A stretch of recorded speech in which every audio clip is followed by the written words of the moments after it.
આ વિડીયો ઘણા પરિવારની હકીકત કહાની છે, તો તમે આ વિડીયાને એન્ડ સુધી જોજો. અરે બા, તમે મને કેવા નર્ક જેવા ઘરમાં મોકલી દીધી છે. તમને આવું ઘર મળ્યું મારી આટું? લ્યો બા તમારી ચા. બટા, તને આપણી ઘેરે કેવું લાગે છે? આવા નાના એવા ઘરમાં કેવું લાગે? મને તો કાંઈ હરખું નથી લાગતું, અને તમને તો કોઈને હરખું રહેતાય નથી આવડતું. અરે, ખાવાનું હું બનાવું ને એ તો હું પૂછતા જ ભૂલી ગઈ. અરે બા, ઈ હમણાં ઘરમાં નવી નવી છે ને એટલે થોડું.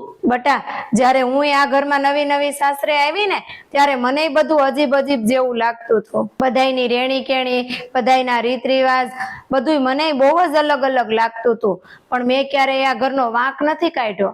મેં આ ઘરને મારું છે એમ માનીને જ અપનાવી લીધું હતું. એટલે બટા, તું એને એવું શીખવાડ બધું. બા હાસુ કહે છે, આ ઘર હવે મારું છે, મારે હવે એને અપનાવવું પડશે. જેવું છે એવું પણ મારું છે. બટા, થોડાક દિવસથી હું જોઉં છું આ ઘરમાં તારું કામમાં બહુ મન લાગવા માંડ્યું છે. હા બા, પણ બટા એવું કેમ?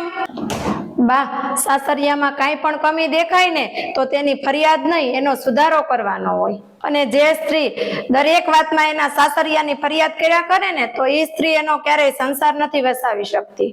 જો બટા, બધી સ્ત્રી તારી જેવો વિચાર કરે ને તો નાનું એવું ઘર પણ મોટું મહેલ જેવું બની જાય છે. મિત્રો, તમને આ અમારો વિડીયો સારો લાગ્યો હોય તો લાઈક કરો, કોમેન્ટ કરો અને વધુમાં વધુ લોકો સુધી શેર કરો.